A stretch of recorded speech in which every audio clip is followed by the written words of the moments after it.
First, the bad news. SAP Business AI won't help you generate cubist versions of your family's holiday photos. But it will help you understand which supplier is best to help you roll out your plant-based packaging in Southeast Asia, or identify the training your junior project manager needs to rise up the ranks, and automate repetitive tasks while you focus on big innovations, so you can be ready for the next opportunity. Revolutionary technology, real-world results. That's SAP Business AI. Did you know that it's extremely common for adults to fall behind in their daily intake of magnesium? That means their muscles, nerves, bones, and energy production doesn't run as efficiently as it should. Well, now you can get the magnesium your body craves in easy-to-take, eco-friendly capsules from Organifi. Organifi's essential magnesium gives you a daily dose of high-absorption magnesium glycinate in easy-to-take capsules that are gentle on your stomach and strong on support for your body and mind. Combined together, Essential Magnesium and Organifi Gold make a great pre-sleep duo, helping you get the rest and nutrition your body needs. Each Organifi blend is science-backed to craft the most effective doses with ingredients that are organic and free of fillers. And the best part is that you can experience Organifi's high-quality products without breaking the bank. Head over to www.organifi.com/bestofyou and use code bestofyou for 20% off your entire order.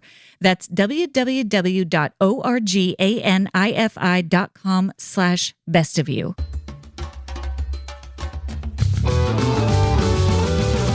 Hey everyone, I'm Dr. Allison, and I'm so glad you're here to discover what brings out the best of you. This podcast is all about breaking free from painful patterns, mending the past, and discovering our true selves in God. I can't wait to get started as we learn together how to become the best version of who we are with God's help. Hey everyone, and welcome back to this week's episode of the Best of You podcast. I am so glad you're here. I think today's topic is so relevant for so many of us as we're navigating all sorts of relationships. There's this category that I think we don't talk about enough that applies to a lot of different issues that we see surfacing in our relationships, and that's this category of emotional immaturity. And we're going to get into today exactly what that is and how it's different from more significant or severe psychological disorders, and why I think it's important to understand this category when we're navigating our relationships. Understanding emotional immaturity is important for a number of reasons. Number one, I think it's really common. I see it a lot. I don't think we've done a very good job of learning how to become emotionally mature humans. And there are a lot of reasons for that. So in general, a lot of times when we're navigating relationships, whether with friends, whether with romantic partners, whether as parents or with the people in our communities, emotional immaturity is showing up far more often, far more prevalently than people might think. And so when we can name something like emotional immaturity and recognize it, it helps us learn how to navigate those situations more strategically with more wisdom. Number two, it's also really helpful to understand the difference between something like emotional immaturity and a more significant, deep-seated personality disorder like narcissism. They often get conflated, and it's important to understand the difference because the way you might interact with someone who's emotionally immature is going to be different than how you might interact with somebody who's narcissistic. And then third, it's really important to recognize emotional immaturity in ourselves. And I can honestly tell you that as I look back over my own adult life, I think I was a fairly emotionally immature human well into my 30s. And I do not say that with any amount of shame. I say that with some objectivity. I had a lot of really overdeveloped qualities. I would say in some ways I was more mature than my peers. But in this area of understanding and regulating and managing my own emotions, there was some immaturity. Now, how I coped with not knowing how to understand or regulate my emotions was to retreat. I didn't act out or lash out of my emotions, so nobody would have necessarily looked at me and said, oh, she has some emotional immaturity, right? I chose the flight option of the fight or flight spectrum, and so I would just keep my emotions completely out of those relational interactions, and then I would just disappear, sort of escape where I would essentially numb my emotions, which I didn't realize I was doing at the time, give myself some distance, and then enter back into those relationships without ever really communicating on behalf of those emotions. And as you can imagine, that doesn't lead to a lot of intimacy, right? I could perform well when I was with other people, then I would retreat and I would numb through watching television or food, or not really egregiously unhealthy ways of numbing, but still numbing nonetheless. I wasn't really giving myself the care that I needed.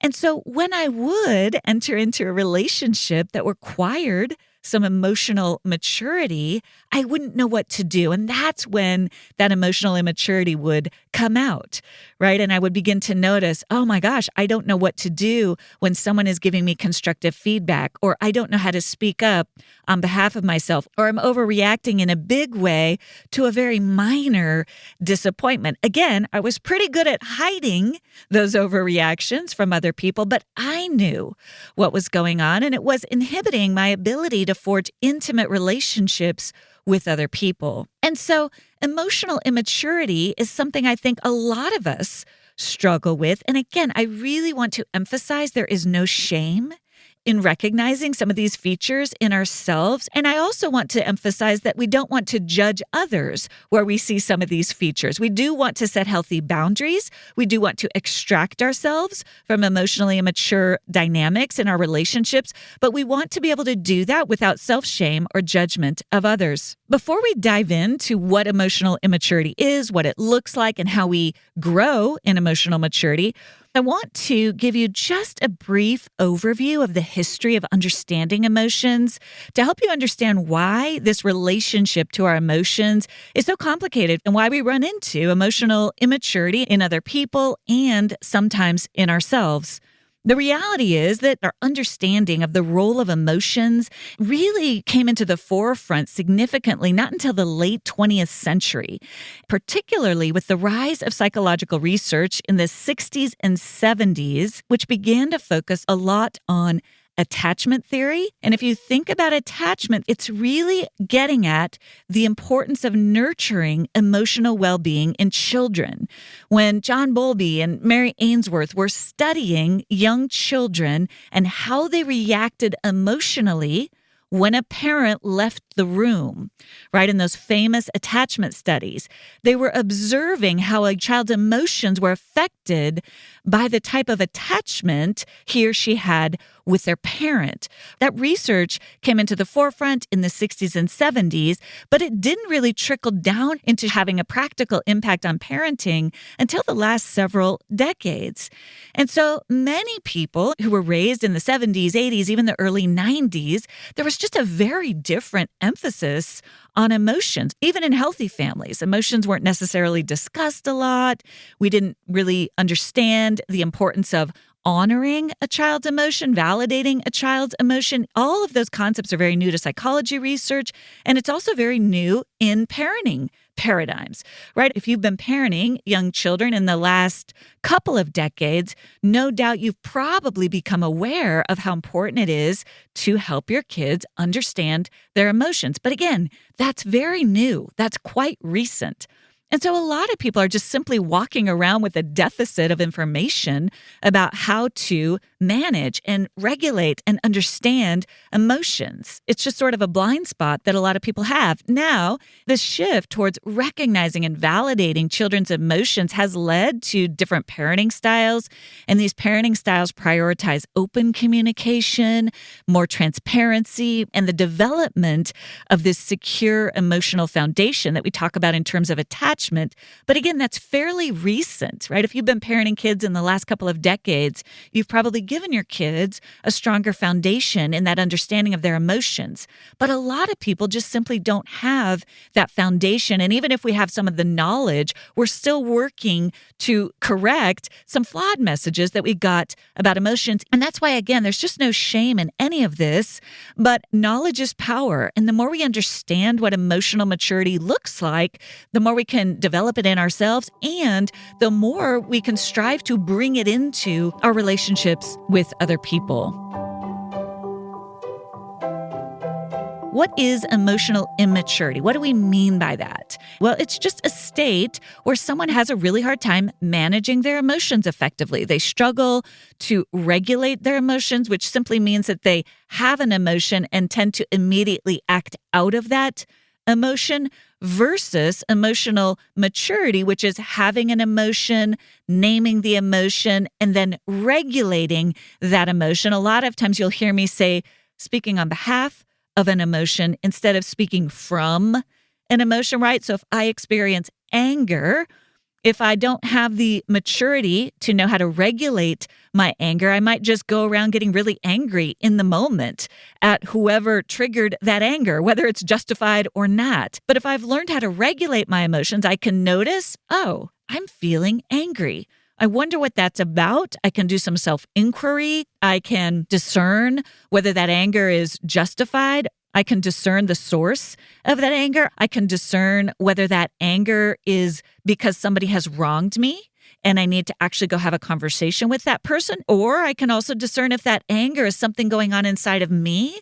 The other person actually didn't do something wrong, but I felt angry, which means there's something else that has happened. So for example, let's say you're with your adult children and one of them talks about how they're thinking about moving out of state and it triggers anger inside of you. You don't like it that your young adult child is thinking about moving far away from you. An emotionally mature person recognizes, oh, I'm angry, but I don't think my child has done something wrong.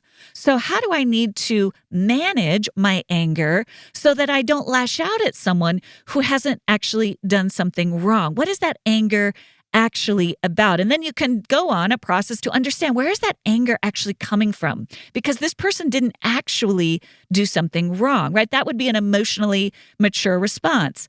Another example of an emotionally mature response with anger, let's say that a friend is really dismissive of you. You share something really vulnerable or really hard, and they're judgmental or critical of you, and you notice that you feel angry, right? So in that instance, the anger is warranted. It's justified. It's actually about what the other person did. But again, an emotionally mature response would be to recognize that anger, name it. Wow, that made me feel angry.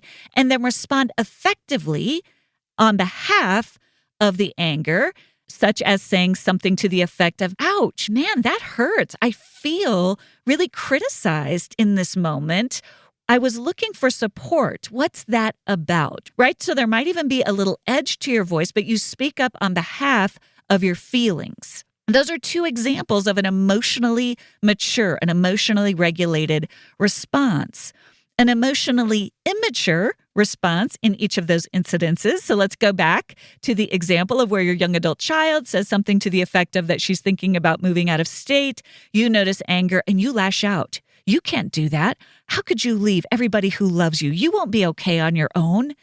And you actually start to go after your young adult child in a really inappropriate way that is not an appropriate response to what she shared with you, right? And so that would be an emotionally immature response. You feel an emotion, but you respond in a really immature way, and it's harmful to the other person. Let's look at that second example where a friend is dismissive or critical or even judgmental of you after you share something vulnerable. You notice that you feel anger. An emotionally immature response in that moment would be to yell at your friend, "You never listen to me. You're so selfish. I hate you." That would be an emotionally immature response. It's not immature to have the feeling of anger. The feeling of anger is valid. But when you lash out like that in an impulsive, unregulated way, you're participating in a really toxic dynamic. Your emotional response out of that anger isn't helping the situation, and it's actually making it worse. So again, when it comes to emotional immaturity, it's not that we have these emotions that is the problem. It's how we are able to regulate those emotions and respond effectively on behalf of them. The American Psychological Association defines emotional maturity as a high and appropriate level of emotional control and expression. So think about that. There's the ability to take charge and control your own emotions. I don't love that word control because we're not trying to keep them down or suppress them. We're trying to regulate them.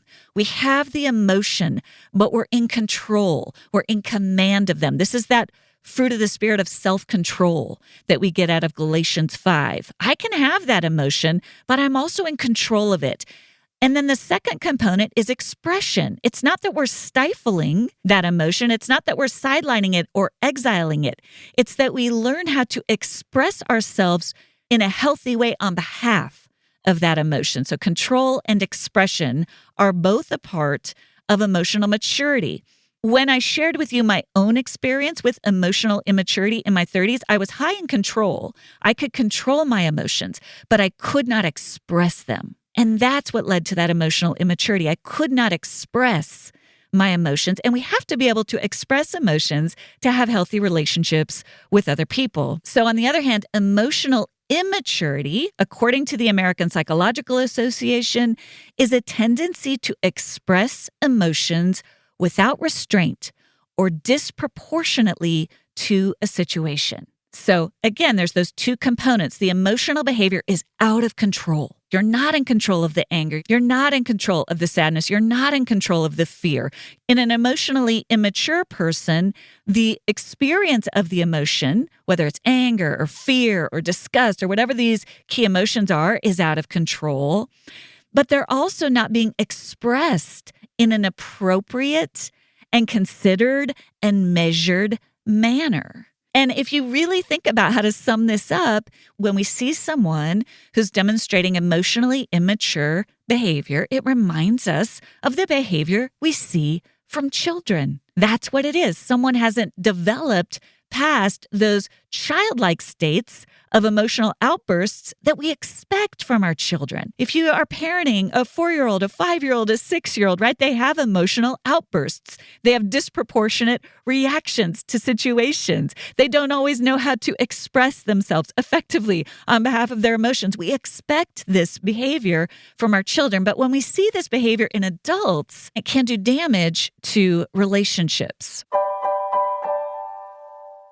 Every week, I'm more thankful for my Good Ranchers meat subscription. I don't have to worry about imported meat, unknown vaccines, or experimental things in the meat I feed my family. With conversations being sparked around the use of mRNA vaccines in animals, Good Ranchers drew a line in the sand. Their products are 100% American and 0% mRNA vaccine. During their Say MR No to mRNA sale, Good Ranchers is offering you a free 10-pound Easter ham with any subscription. Their ham is fantastic, and it's valued at $119. You will get it for free with my code BESTOFYOU. So go to goodranchers.com today to say MR No for your meat and get your free ham. During this sale, every subscription enjoys $25 off any box of free $119 Heritage ham and the Good Ranchers lifetime quality commitment. Their promise to never compromise on quality. Plus, with their Never MR No pledge, you can be sure that you're getting meat that's free from any unknown or potentially harmful additives every single month. What I really love about Good Ranchers is their commitment to transparency.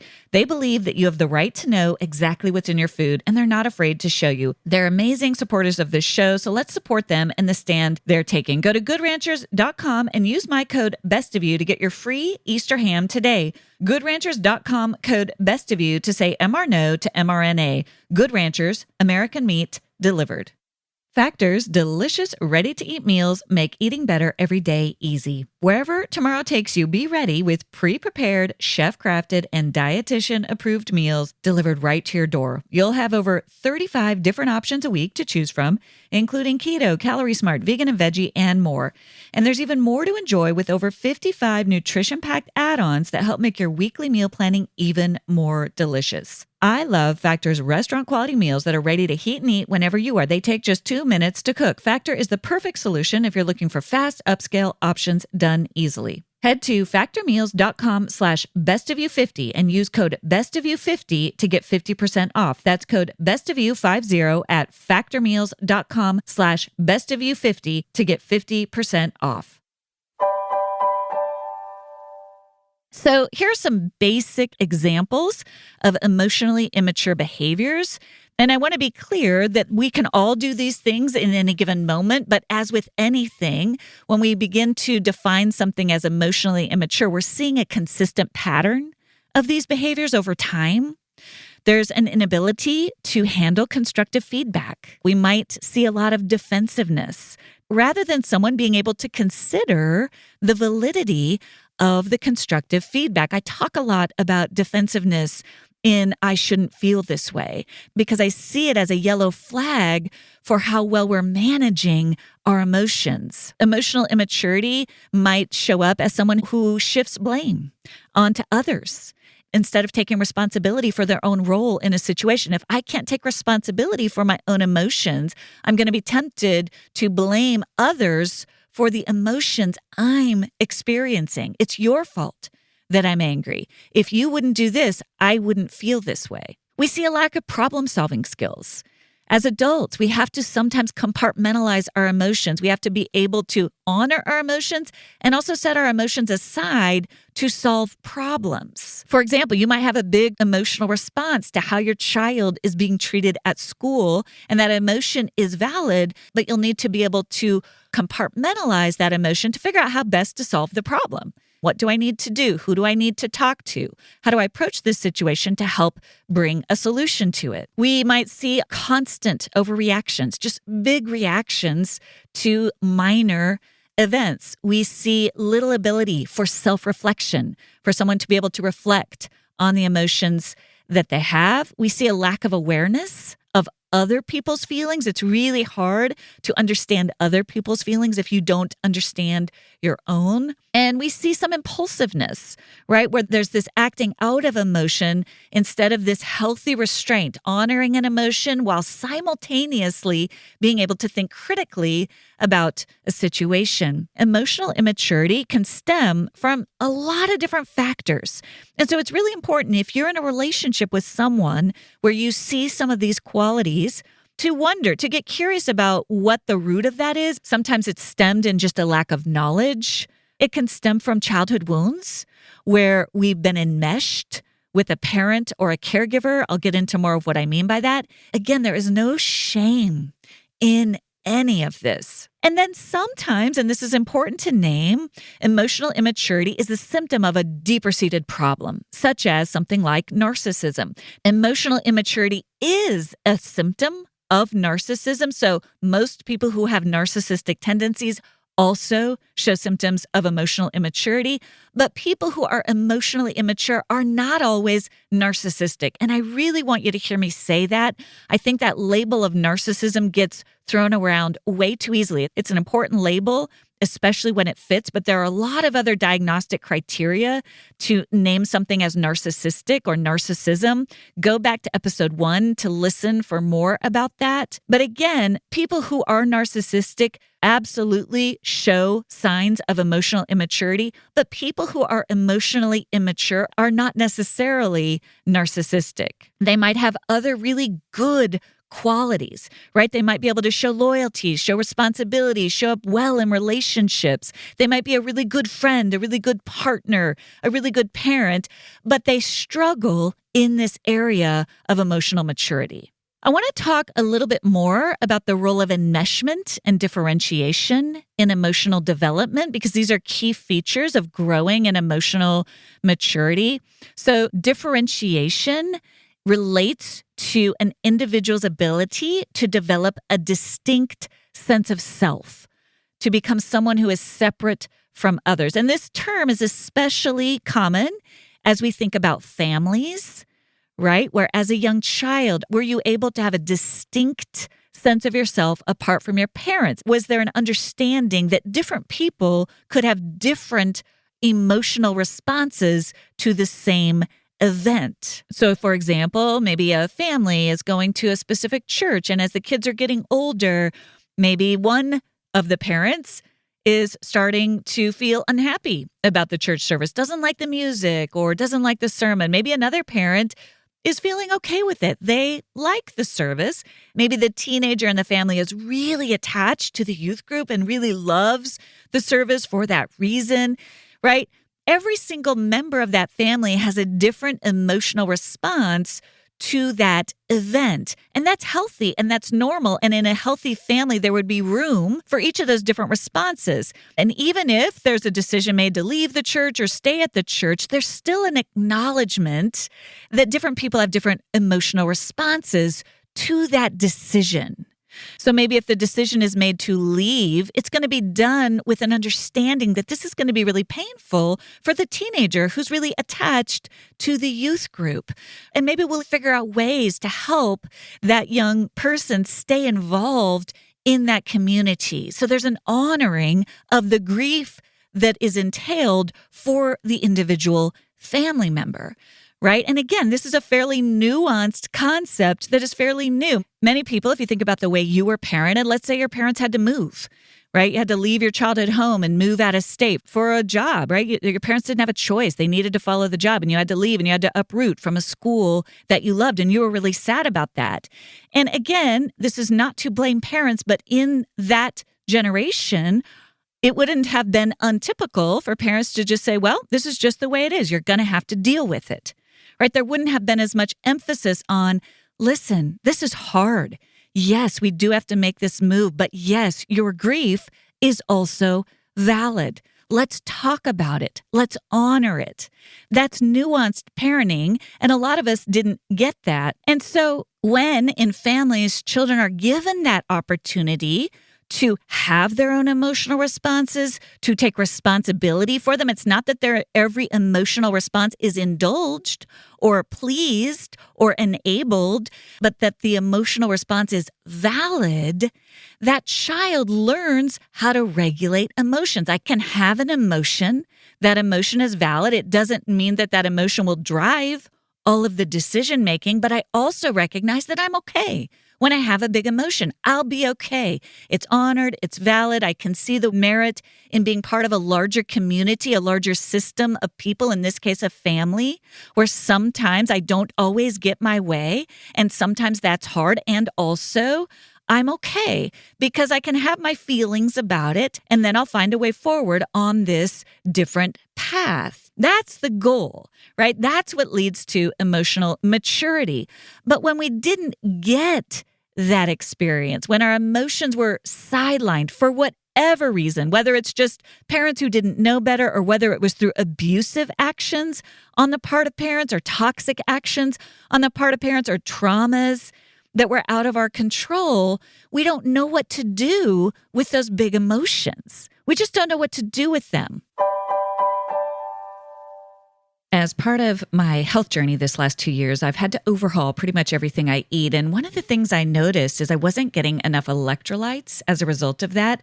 I'm pretty good about hydrating, but I needed something to help get me more of the electrolytes that I was missing. And that's when I discovered Element. Element is a tasty electrolyte drink mix that contains none of the junk. No sugar, no coloring, no artificial ingredients, no gluten, no fillers, nothing. It's formulated to help anyone with their electrolyte needs and is perfectly suited for anyone on a low carb or paleo diet, or just anyone who wants to prevent and eliminate headaches, muscle cramps, fatigue, sleeplessness, and other common symptoms of electrolyte deficiency. Element is used by everyone from elite athletes to everyday moms and dads who just want to get the electrolyte balance that they need.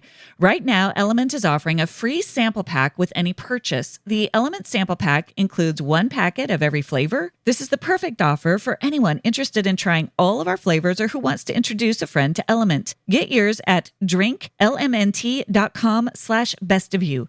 This deal is only available through my link. You must go to drinklmnt.com/bestofyou. Element offers no questions asked refunds. Try it totally risk-free. If you don't like it, share it with a salty friend and they will give your money back. No questions asked. You have nothing to lose. When it comes to my own health journey, I've just found that I need a specialized touch. There's just a couple of complicated things going on, and I really need someone to stick with me in the details. Everyone is so unique, which is why I'm so excited to introduce you to today's sponsor, Wild Health. Wild Health uses your genetics, your biometrics, and your lifestyle data to help you determine what your body needs as far as nutrition, exercise, sleep, supplements, and more so you can function at your best now and in the long run. In fact, Wild Health can determine if you have elevated levels that can contribute to a wide range of current or potential issues, from brain fog or drowsiness during your busy workday to microbiome and gut health issues to indicators for diabetes or prediabetes. I love my Wild Health coach. She is amazing. She is kind. She is smart. She has great interventions that help me every single week. Wild Health is generously extending Best of You listeners 20% off the cost of membership with code BESTOFYOU. Head over to wildhealth.com/bestofyou and use code BESTOFYOU at checkout. Make this commitment to yourself and start taking control of your health today at wildhealth.com/bestofyou. A closely related concept that's related to emotional regulation and to individuation is this term enmeshment. And again, I see a lot of enmeshment in some family systems, and it really stymies the development of healthy emotional maturity. Enmeshment is a term used in psychology to describe a relationship dynamic where the boundaries between individuals become blurred. In short, there's a lack of boundaries between two different people. And so the relationship becomes blended and blurred together at the expense of the individuals in that relationship, which can inhibit personal growth and agency as well as emotional maturity. And so, for example, a common example of enmeshment that we see happens between a parent and a child, where a parent relies on their child for emotional support in an inappropriate way. For example, one parent might confide in a child about his or her adult relationships, maybe even with the other parent. A parent might look to the child for support through a mental health issue, through an addiction, right? Children are not meant to parent their parents. They're also not meant to be their parents' primary friend. There is a power differential between a parent and a child, and it's really important that a parent understands that and doesn't turn to a child for emotional support, for caregiving, for problem solving. There's a term for this when parents do it. It's called parentification, and it's really toxic. It really undermines that child's ability to develop their own sense of self, their own responses and reactions to people. It's a parent's job to teach a child how to understand their own emotions, their own thoughts, their own opinions, their own gifts, their own preferences, right? It's a parent's job to help a child develop that strong sense of self, that strong sense of identity. And so when that process gets subverted, and a parent leans on a child to help the parent, it gets really toxic. And so if that happened to you, if you have a parent who relied on you to get their needs met, you may have a really hard time understanding your own emotions or understanding your own preferences. And their emotional immaturity had an impact on you. There's an incredible book about this topic by Lindsay Gibson. She's a therapist who writes a lot about this, and her books are just really practical and helpful. The book is called Adult Children of Emotionally Immature Parents, and it's a great read if you're resonating with some of what I'm saying about this. Enmeshment can also happen in romantic partnerships, where one partner tries to dictate the emotional climate of the relationship.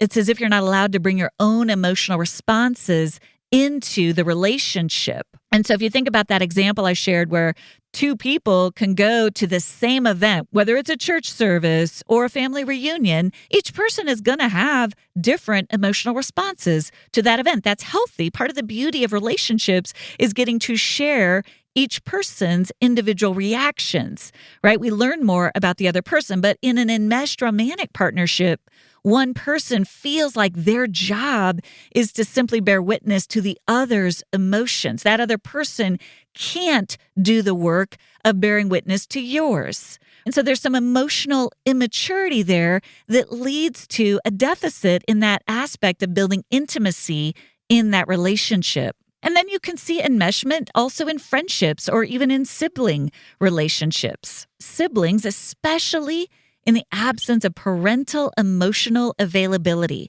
right? In those situations where the parent was absent emotionally, siblings tend to become each other's primary source of comfort and support. And this can be a beautiful thing But when it gets too enmeshed, it can make it difficult for the two siblings to honor each other when there's a difference of opinion or a difference of an emotional response, right? Where that enmeshment precludes each person showing up as an individual because there's a fear of losing that attachment. So again, if you think about a healthy relationship, part of it is being present to each other in our uniqueness, right? That's the beauty of relationships. I get to know you. I get to understand you. I'm so curious about how you're seeing this situation. And you get to know me. You get to understand my responses to this situation. And together, we see a bigger picture. We see more of the whole, right? We're both bringing different perspectives to a situation, and through being able to share and exchange those different emotions, those different responses to that situation, we each gain a bigger perspective, right? This is the beauty of healthy relationships. We don't want to be in relationship with someone who sees everything the exact same way we do. I need your perspective to help fill out the blind spots in mine. And you need my perspective to help you see the blind spots in yours. That requires emotional maturity. It requires me to understand my own emotions and to be able to regulate those emotions so that I can be present to you as you process your emotions. I want to close today with some tips for you if you're in a relationship with someone who is emotionally immature, as well as for those of you who are recognizing, I think I have some emotional immaturity and I want to grow in this area. So first, if you're in a relationship with someone who has some emotional immaturity, most importantly, beginning to recognize, oh, this is an example of emotional immaturity. This person can't take constructive feedback from me. This person has a lot of emotional outbursts, right? That recognition is key.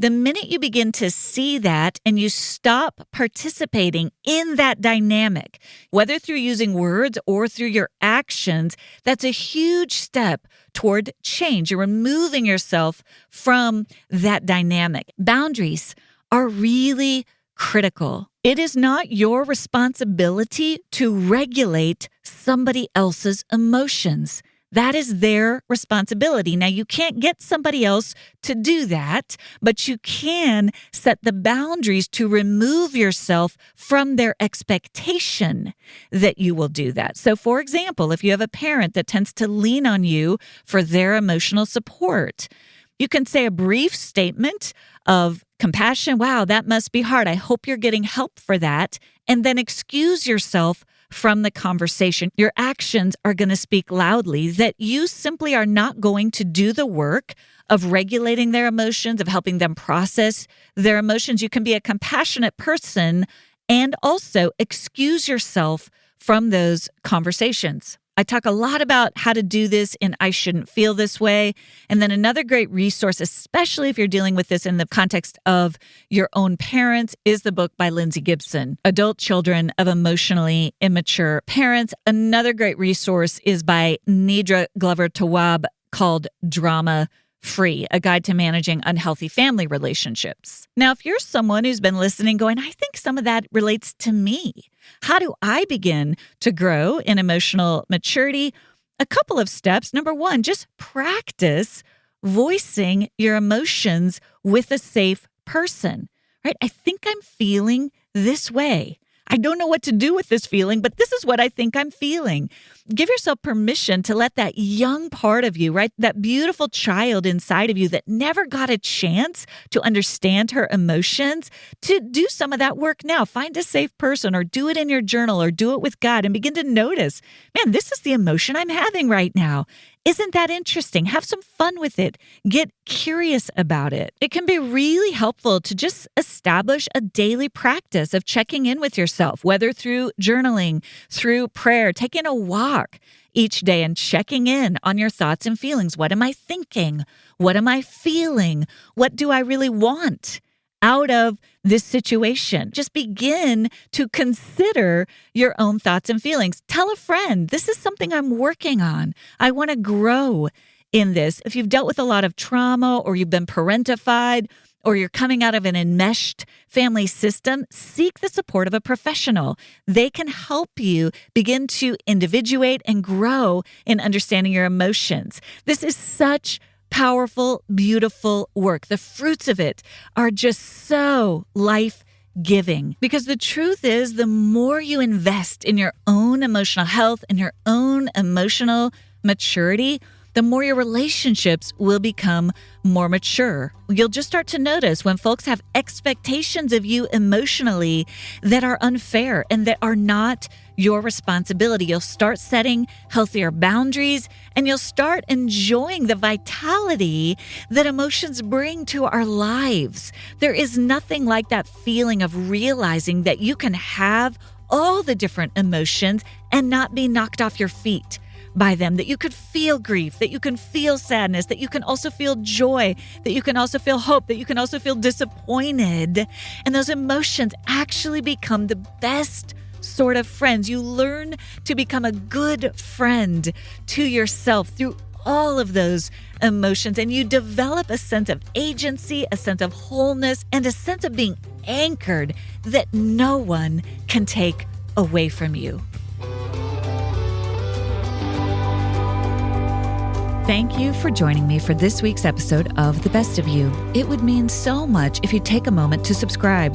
You can go to Apple, Spotify, Amazon Music, or wherever you listen to podcasts and click the plus or follow button.